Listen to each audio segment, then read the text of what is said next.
With every single cinematic year, there comes a series, a set number of films that I particularly look forward to. But once in a while, there comes a film or a couple of films that I have been waiting a number of years to see. Before Midnight, the new film from Richard Linklater starring Julie Delpy and Ethan Hawke, is definitely, without a doubt, in the category of the latter. It is the third film in this particular franchise. The first one, Before Sunrise, was first released back in 1995.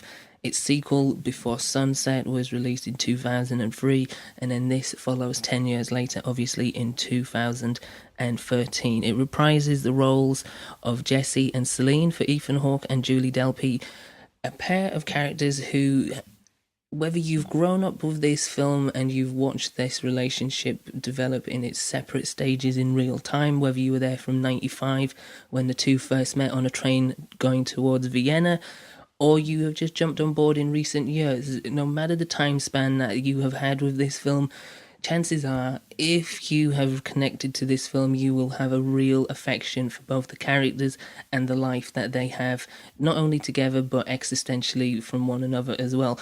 I absolutely love spending time with these characters. I love spending time with them when they first met. I loved spending time with them when they met again in 2003.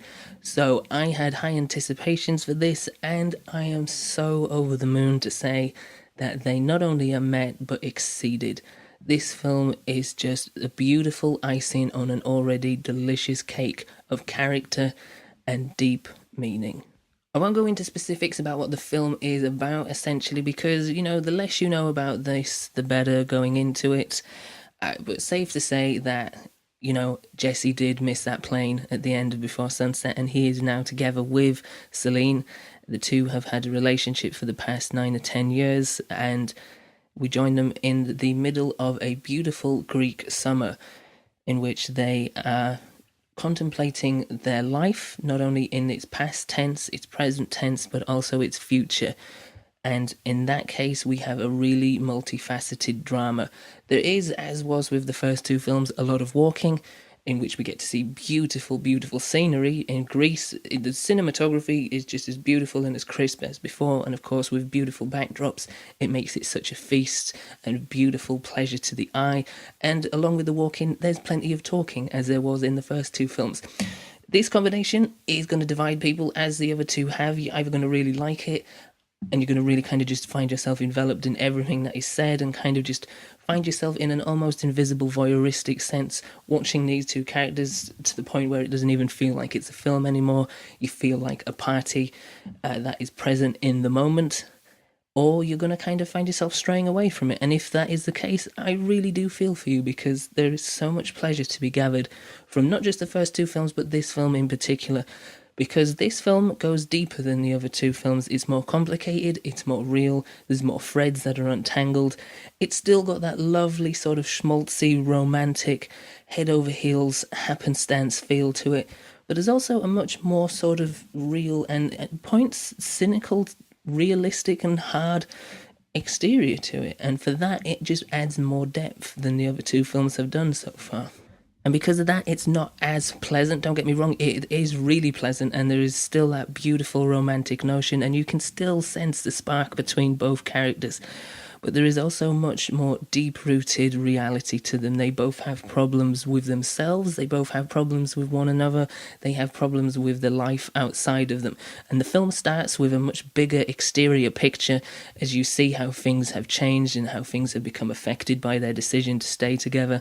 But as the film carries on and goes longer, the circle begins to decrease, it gets tighter, and the viewpoint becomes more claustrophobic to the point where it is literally just those two in a room talking and fleshing out so many things that you can feel have been boiling under the surface for so long. And the performances in the film and the way that their emotions arc is just incredible. And as much as I love Linklater, he is always been a favourite of mine, and he will continue to be a favourite of mine, no doubt.